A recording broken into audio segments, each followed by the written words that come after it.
지난주에 이제 신방을 하면서 우리 성도님 가정이 이제 그 기업을 좀 이렇게 리모델링 하면서 그 말씀을 좀 나눴어요. 정말 성도님은 갈수록 이렇게 신앙생활이 차이가 난다. 저하고 뭐 크게 접촉하는 분은 아닌데도 불구하고 볼 때마다 이렇게 차이가 나요. 그랬더니 셀장님이 나중에 목사님 차이 정도가 아니라 확 달라졌다는 거예요. 그래서 그 말이 또 은혜가 되더라고요. 이 차이가 나는 거. 어쩌면 저와 여러분의 삶이 신앙생활도 그렇고 모든 삶에 이 차이와 반복이 계속되는 것 같아요. 반복이라는 의미는 여러분 봄, 여름, 가을, 겨울 이게 반복해서 되잖아요. 근데 엄밀한 의미에서는 이 반복이 그때그때 전부 달라요. 똑같지가 않아요. 예를 든다면 파도를 치는데 똑같은 물이 아니에요. 똑같은 파도가 아니에요. 다 달라요. 다만 이 반복은 하나님의 모든 이 역사 속에 계속해서 반복하셔요. 근데 그 반복이 일정하지 않고 늘 달라요. 근데 중요한 것은 저와 여러분이 하나님께서 반복하는 역사 가운데 우리가 어떻게 응답하느냐에 따라서 신앙생활도 차이가 있어요. 어떤 분은 자꾸 세월이 가면서 누가 봐도 그렇고 자기가 봐도 옛날하고 차이가 나요. 내가 옛날에는 이 정도 힘든 일이 있으면 내려놓고 포기하는데 오히려 이 정도는 이제 넉넉하게 감당하는 거예요. 점점 차이가 나는 거예요. 예를 든다면 아브라함이 하나님이 불러요. 그가 살던 고향은 문명이 발달된 도시였어요. 아버지가 우상을 판매하면서 도시 문명 속에는 우상이 많거든요. 물론 농사를 짓는 사람들도 우상을 섬기지만은 근데 하나님이 거기서 끄집어내요. 얼마나 갈등했겠어요. 성격 자체가 의유부단한 사람이기 때문에 그거를 응답한다는 게 쉽지는 않아요. 그런데 아브라함이 떠나요. 떠나고 난 뒤에 이 아브라함의 삶은 굉장히 차이가 나요. 우상을 섬겼던 사람이라 목적의식이 없었는데 하나님이 떠나라고 해서 부르심에 응답하니까 목적이 분명해지는 거예요. 그러니까 목적이 없었던 사람이 목적이 생기니까 삶의 차이가 나는 거예요. 그래서 이 차이와 반복은 하나님의 영역이라면 차이는 인간의 영역이에요. 여러분이 예수 그리스도를 영접한 사람들은 우리 안에 예수의 영이 있습니다. 그래서 반복해서 말씀하셔요.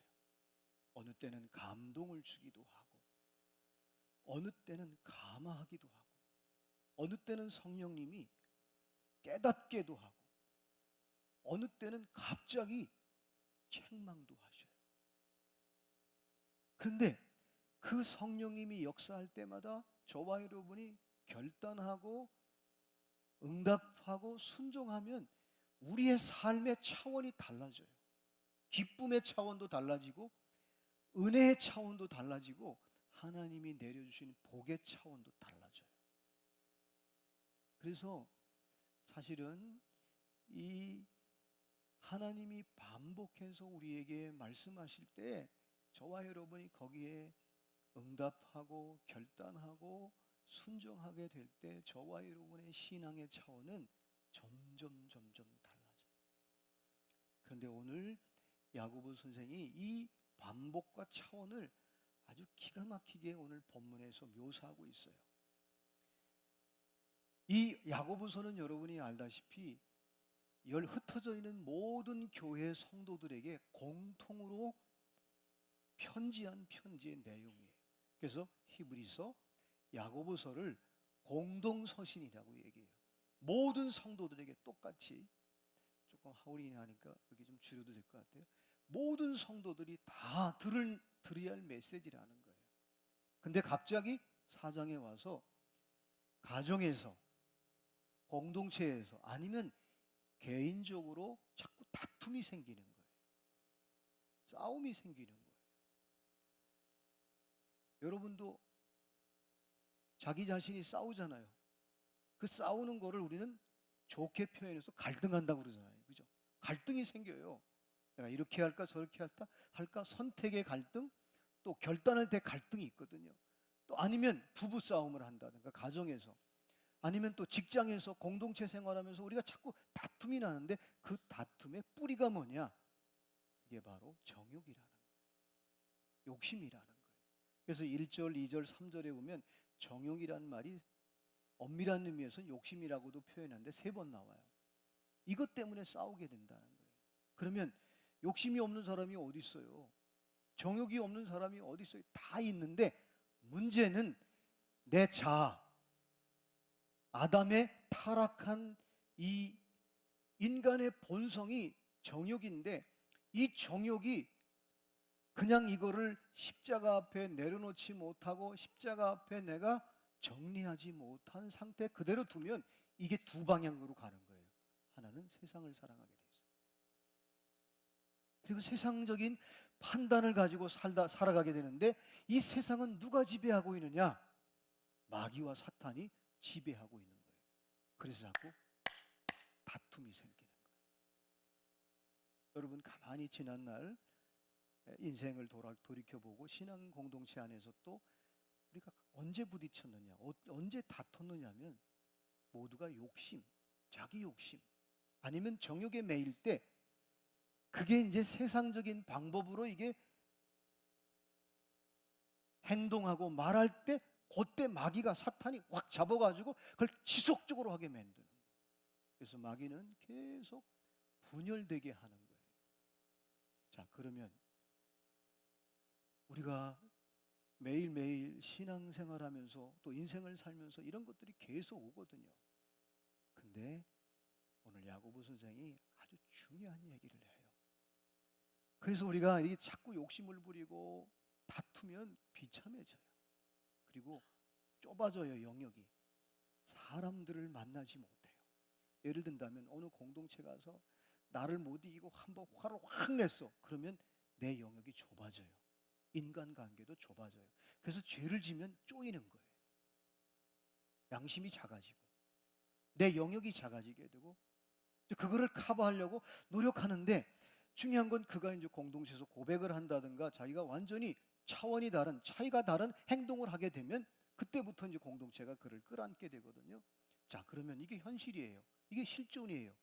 근데 야고보 선생이 중요한 얘기를 해요. 5절 말씀 한번 우리 같이 보겠습니다. 5절 말씀 시작.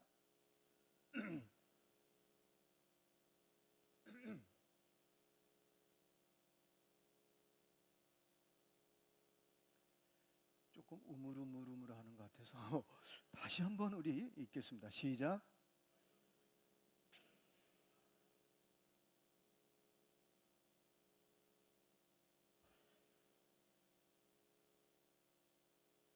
어떤 분은 끝에만 크게 하는 분도 있어요. 아무튼 이 내용이 뭐냐면, 예수 그리스도를 믿는 우리에게는 정욕도 있고 욕심도 있고 때로는 사탄과 마귀의 공격을 받지만은 동시에 반복해서 하나님이 우리 속에 거하시게 하신 성령이, 다른 번역에는 질투라는 말도 번역한 성경이 있어요. 시기하기까지, 여러분 질투하기까지 사모한다는 거예요. 사모한다는 말은요, 이 여러분 누구를 사모해 봤어요?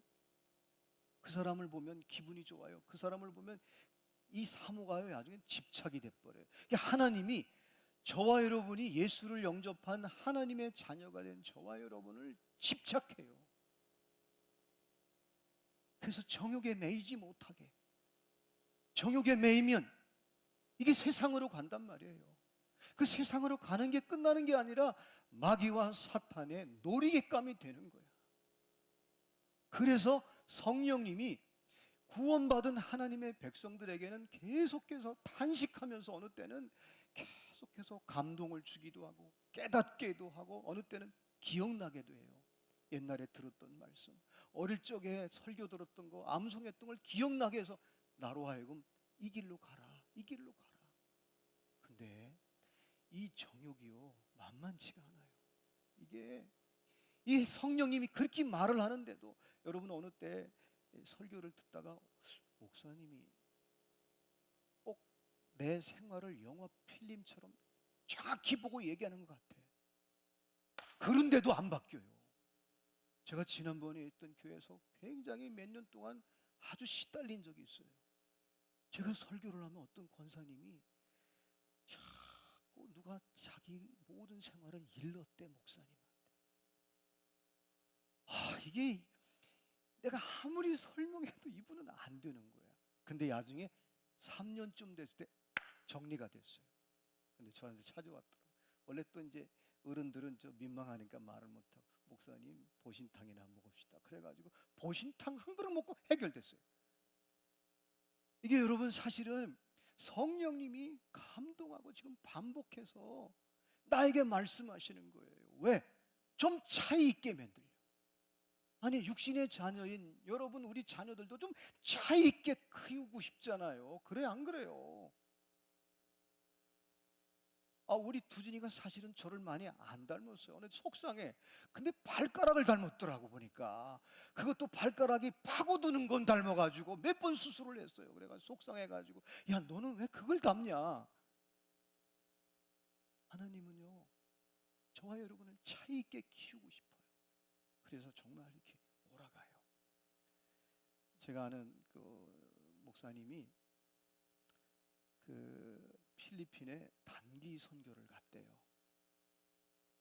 그래서 이제 빈민가에 가서 일주일 동안 우리 성도들을 좀 그 빈민가에서 섬기면서 모두 은혜를 받으려고. 그래서 이제 출발을 했는데 필리핀 공항에 딱 마닐라에 내려서 그 현장으로 갔는데 재정을 담당하는 집사님이 막 난리가 난 거, 울면서 목사님을 찾아오고, 목사님 어떻게 공금을 잃어버렸다는 거예요. 기가 막히잖아요. 일주일 동안 그 오라고 다 얘기했는데 공금이 없어진 거예요. 그래가지고 목사님이 안절부절하다가 대개 이제 리더들에게는 하나님의 지혜를 줘요. 그래서 다 모아놓고 사실을 얘기하고 어떡하냐. 그래서 이제 혹시 개인적으로 쓰려고 달러를 바꿔놓은 거 있으면 전부 자 무기명으로, 얼마 냈다고 하지 말고, 또 어떤 사람은 얼마 내고 또 나중에 또 그렇잖아요. 살짝 꼽을 쳤다가 뭐 사줄 수 있잖아요. 그래가지고 목사님이 지혜롭게 그 조그만 배낭에다가 돌렸대요. 그랬더니 딱 냈는데 그 공금의 95%가 이상이 거친 거예요. 그래가지고 모두 또 돈이 그렇게 거쳤다니까 할렐루야 하고 일주일 동안 목사님뿐만 아니라 모두가 진짜 섬겼대요. 얼마나 하나님이 은혜를 주었는지. 그래서 이제 끝나고 할렐루야하고 그 선교사님하고 이제 마닐라 공항에 오는데 그 선교사님이 늘 택시를, 그 콜택시를 그것만 불렀어요. 근데 딱 탔는데 올 때 그 택시를 탄 거예요. 근데 이제 한 주간 동안 섬기고 은혜를 받고 너무 감격해서 이 재정 집사가 이렇게 시트에 이렇게 손을 고 아이고 할렐루야 하는데 뭐가 딱 잡히더라는 거야. 보니까 그 공금이 그 시트에 이렇게 꼬여가지고 이게 그걸 빼니까 한 푼도 없이 그대로 내 돈이 있더라는 거예요. 그래가지고 그걸 목사님한테 얘기했더니 이 대원들이 은혜 받은 데다가 또 돈을 찾으니까 막 공항에서 난리가 난 거예요. 경찰이 왔대요. 그래가지고 이제 수습을 하고. 근데 하나님은 놀랍죠. 그 선교사님이 이제 교회가 무너져서 교회를 진다는 얘기를 했던 모양이에요. 근데 그 액수하고 요 공금하고 딱 맞더라는 거예요. 그래가지고 동의제청 이걸